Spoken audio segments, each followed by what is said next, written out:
亮真係好靚啊！聽講月亮度有仙女㗎。博士整個餅好好食啊，橙味又好食，士多啤梨味又好食啊！喂，你哋究竟有冇聽我講嘢㗎？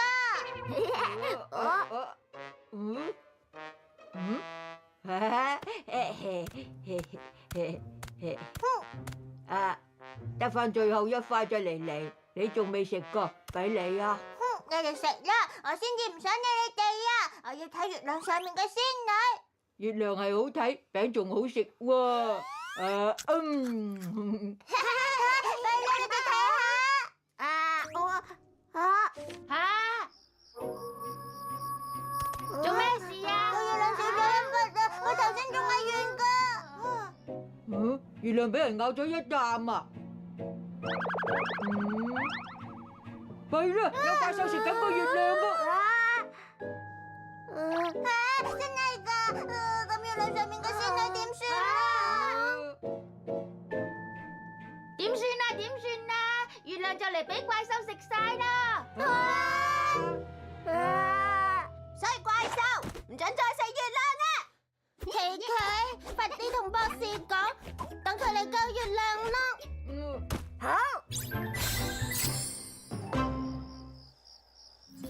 小一，我哋需要你啊！大家好。博士，弊啦，月亮就俾怪獸食晒啦。冇怪獸想食咗個月亮，只係一次月食現象嚟咋。但我哋真係見到個月亮俾怪獸一啖一啖咁食咗喎。我而家就派小優過嚟，話俾你哋知咩係月食啦。大家等我啊！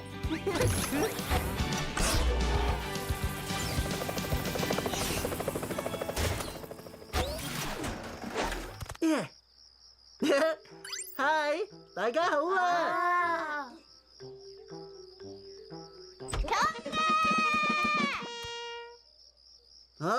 西西、柏柏，你哋想做咩啊？我要打怪獸救月亮。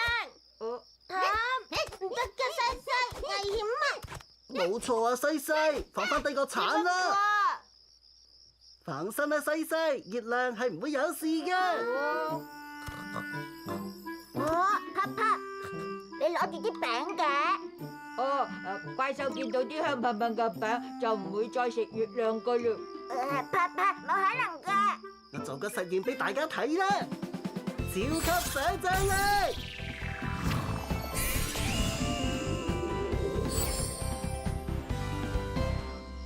嗱，等我俾大家睇下月亮究竟係點樣俾人一啖一啖食咗啦。使唔使幫手啊？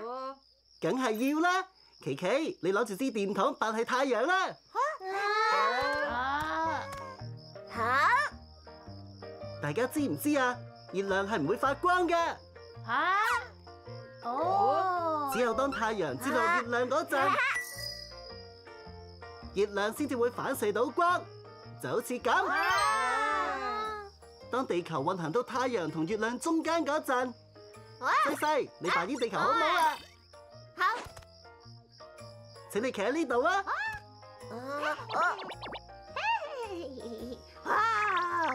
我係怪獸，我要食咗你。地球擋住咗太陽嘅光，就會出現月亮好似俾人食咗嘅景象。但過多陣，等地球離開之後，食飽咯，走啦。月亮就會再次出現。呢個就係月食嘅原理啦。大家明未啊？我哋明白啦，多謝你啊，小優。你哋睇下，個月亮好靚。月亮冇事，真係太好啦！各位小朋友，點解月亮會慢慢消失嘅咧？呢個係月食現象。當月球運行到地球嘅陰影部分嗰陣，喺月球同地球之間嘅地區，會因為太陽光俾地球遮擋住，而睇到月球冇咗一忽。小優講得冇錯，月食係一種特殊嘅天文現象。各位小朋友，你哋可以喺月食嚟嗰陣仔細觀賞一下㗎。今日嘅時間差唔多，我哋要講拜拜啦。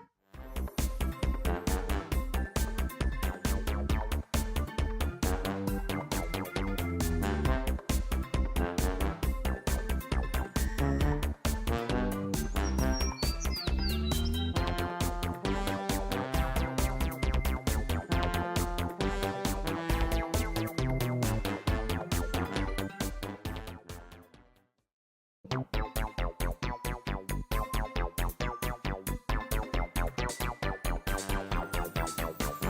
亲，我问问你，亲亲亲亲，天空为什么会下雨？会下雨会下雨。露娜，我问问你，露娜露娜，鸟为什么唱不停？唱不停唱不停。星星它在哪里？彩虹它在哪里？奇奇露娜，回答你问题。我個影高咗啊！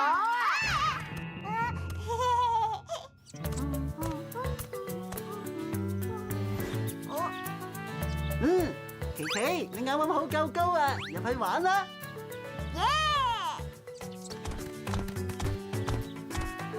哇，露娜，你高咗好多啊，你都入去玩啦！真係太好啦！細細，你唔可以入去玩啊！點解喎？你睇下我明明夠高噶哇！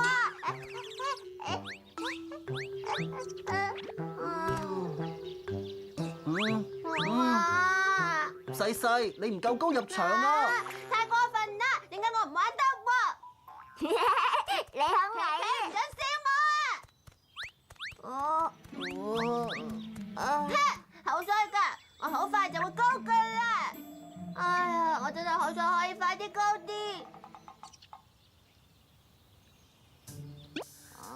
琪琪，你要好好同西西道歉啊！我知啦，我唔應該笑西西噶。你哋好啊！西西，對唔住啊，我唔應該笑你。唔緊要啦，食咗啲飯先會高，我食咗好多嘢，所以高得好快啊！你哋睇下，我個影而家高咗好多啊！但係西西，你冇高到喎，點會喎？我個影高咗，咁我梗係高咗噶啦。我哋比較下啦。Lola，你高咗好多啊，仲高過我。我哋幾個嘅影都高咗好多。點解會咁樣噶？中午嗰陣我同個影差唔多高噶喎。唔通影會自己變高嘅？真係好想知佢係點變高噶。我哋應該去問下博士啊。冇錯，博士一定知點解個影會變到咁高嘅。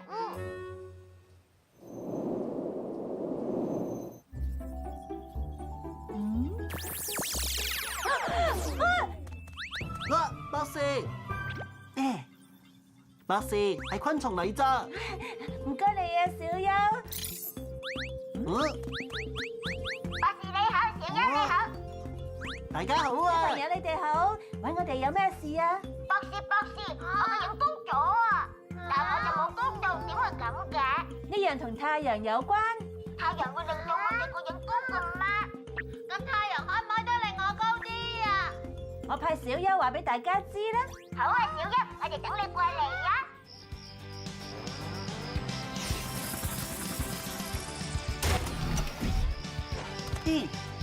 嗨，大家好啊！小優你好。細細你做咩啊？太陽落山啦，我哋個影都就嚟消失啦，點算啊？我哋做個實驗嚟解釋原理啦！超級想像力！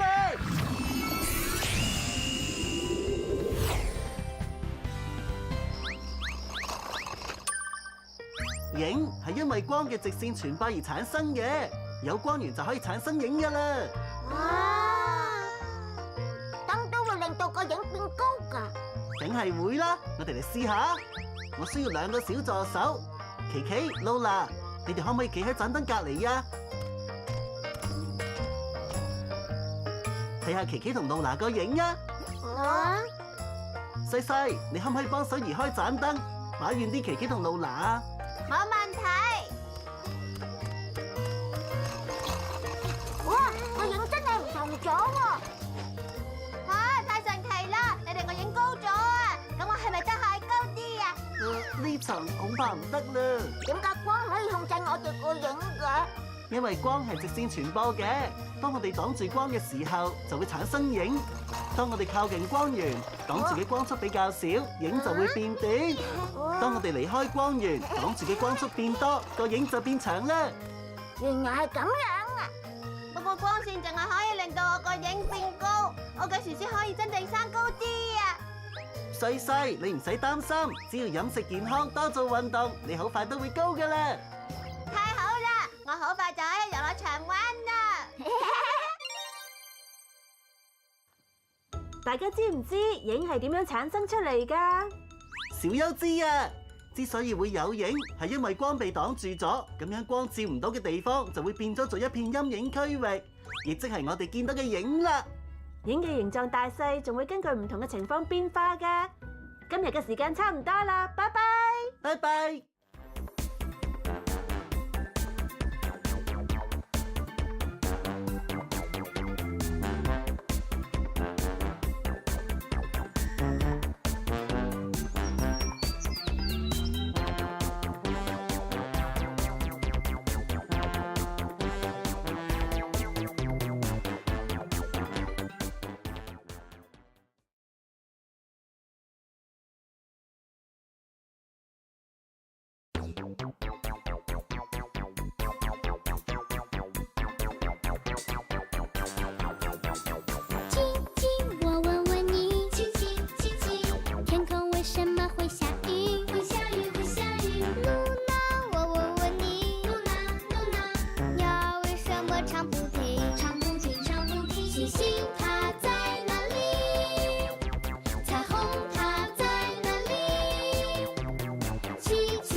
牙蟲搬屋啦！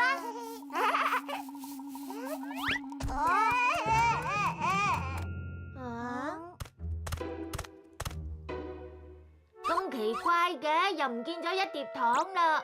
究竟係邊個食晒啲糖啊？琪琪，就等我哋引嗰個偷食糖嘅人出嚟啦！好，我哋一定捉到佢嘅。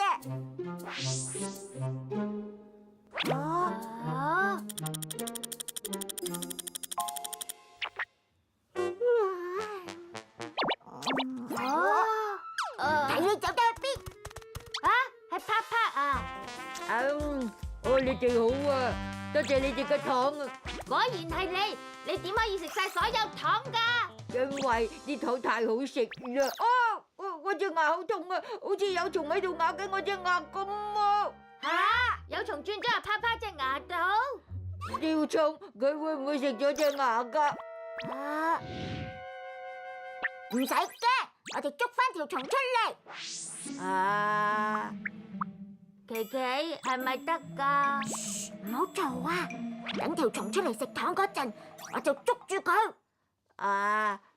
粒糖好甜啊！啪啪，你做咩食咗佢啊？粒糖咁甜，我忍唔住啊！好痛啊！點解仲痛咗嘅？一直都係你呀！你唔食咗粒糖，可能捉到條蟲噶啦。琪琪，我哋搵博士幫手啦。係喎，博士有辦法。呢隻恐龍牙保存得好好，好有研究價值。博士，恐龍會有蛀牙嘅咩？恐龍嘅牙可以一直替換，蛀牙對佢哋嚟講唔係問題。博士你好，小優你好。小朋友你哋好，係咪有問題啊？博士，我隻牙上面有蟲，好痛啊！啪啪，你係咪又食咗好多糖啊？我唔會再係咁噶啦，博士。啪啪，你應該係蛀牙，等小優檢查完你啲牙，再幫你諗辦法啦。小優，你快啲嚟幫我啦！好啦，大家等我啊！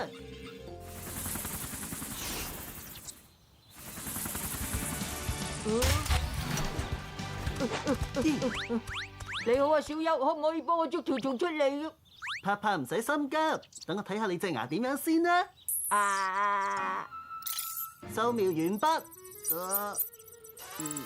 啪啪，你有啲蛀牙喎。係咪條蟲喺我隻牙度轉窿啊？啪啪，蛀牙唔係蟲造成噶。當口腔衛生做得唔好嗰陣，就會有蛀牙噶啦。蟲洞就係代表你有蛀牙。係咁點先唔會有蛀牙？我哋就用呢兩隻牙嚟做個小實驗啦。超級想像力！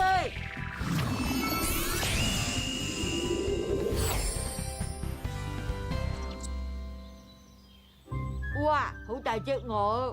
呢兩隻牙嘅材質同我哋嘅牙一樣嘅。牙膏係用嚟幫隻大牙刷牙㗎。冇錯，琪琪你就刷下手細隻牙啦。好啊，小優。刷牙咁麻煩，唔中意。左刷刷，右刷刷，上刷刷，下刷刷，我已經全部刷好晒啦。我哋而家將兩隻大牙放落杯入面，嘿，跟住倒啲溶液入去。呢啲係咩嚟㗎？呢啲係酸性溶液，就好似我哋嘅口腔環境。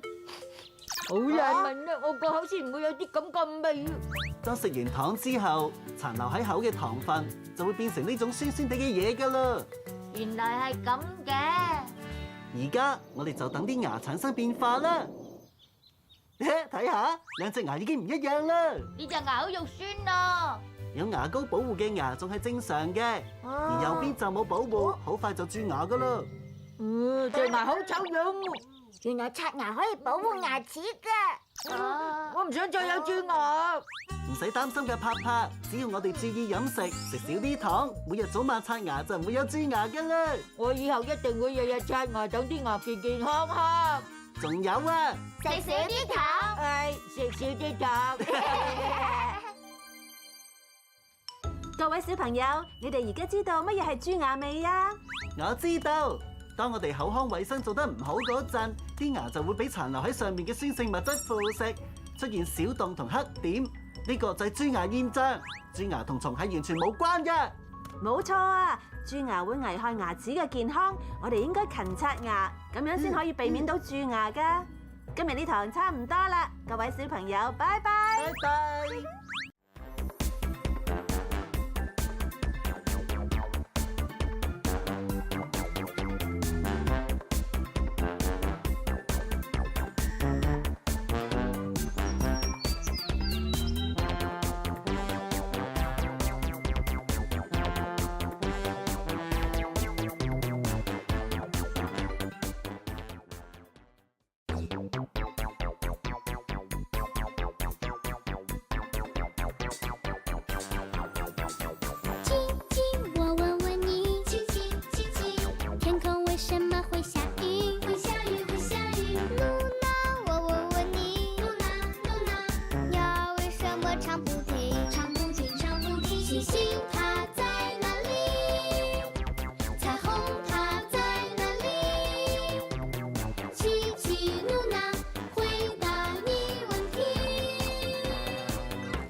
恐龍嘅故事。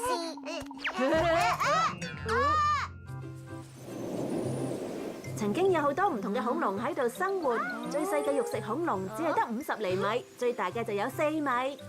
哇，咁咪即係大過我嘅身體好多。博士，點解過咗咁耐，恐龍嘅腳印仲可以保留到嘅？因為佢哋變咗做化石啦。化石？化石？我喺書上面有睇過，有好多恐龍同恐龍蛋化石嘅。恐龍蛋啊！哇！咁大個腳好神奇㗎。係啊。睇下，琪琪同西西啊！小心啊！我帶佢出嚟唞氣啊嘛！琪琪、西西，你哋喺度做咩？冇咩啊！等我睇下係咩嚟先。拍拍，神神秘秘咁收喺後面，係石頭嚟啫嘛。小心啲啊！拍拍，係啊！唔好整爛我隻恐龍蛋啊！恐龍蛋真係嘅，俾我睇下。呢就係我同琪琪揾到嘅恐龍蛋，唔准掂啊！你哋喺邊度揾隻蛋翻嚟噶？係我哋喺恐龍嘅腳印隔離發現噶。等恐龍孵咗出嚟，我哋就可以一齊玩。只係一嚿石頭嚟啫嘛，點睇都唔似係恐龍蛋。係啦，又唔俾人摸下，你哋一定係呃人啦！等我哋孵咗恐龍 BB 出嚟，你哋咪知咯。琪琪、西西，化石係孵唔到恐龍 BB 出嚟噶。但係呢隻恐龍蛋好完整啊！一係我哋去問下博士啦。好啊！博士，經過檢驗，我哋發現個腳印係侏羅紀嘅二趾型恐龍足跡，屬於恐爪龍類。博士你好，小朋友你哋好。博士，琪琪同西西發現咗恐龍蛋化石啊！但係我哋唔知道係真定假噶。唔緊要，小優可以幫你哋檢驗出嚟㗎。咁啦，琪琪，你哋一齊帶嗰隻恐龍蛋嚟我間實驗室，我叫小優檢查下。小優等緊你哋嘅。博士你好，小優你好啊！嗨，大家好啊！博士小優，呢就係我哋揾到嘅恐龍蛋。掃描顯示呢隻唔係恐龍蛋化石喎。我見佢係圓碌碌，仲以為係恐龍蛋化石添。唔緊要嘅，西西，就算冇真嘅化石，我都可以為大家解答關於化石嘅知識嘅。小優，化石係咩嚟㗎？簡單嚟講，化石係遠古生物嘅遺體或者遺跡變成嘅石頭，但係恐龍蛋點解會變成化石㗎？咁就需要生物完整，而且好快俾泥沙或者軟泥覆蓋，令佢哋同外界完全隔絕。經過好長時間，當中堅硬嘅部分，例如甲殼外骨骼，就會碳化變成石頭。原來係咁，咁化石嘅形成一定好難咯。所有保留完整嘅化石都係好珍貴㗎。神奇嘅小優可以同大家用實驗模擬化石嘅形成嘅。哇！太好啦！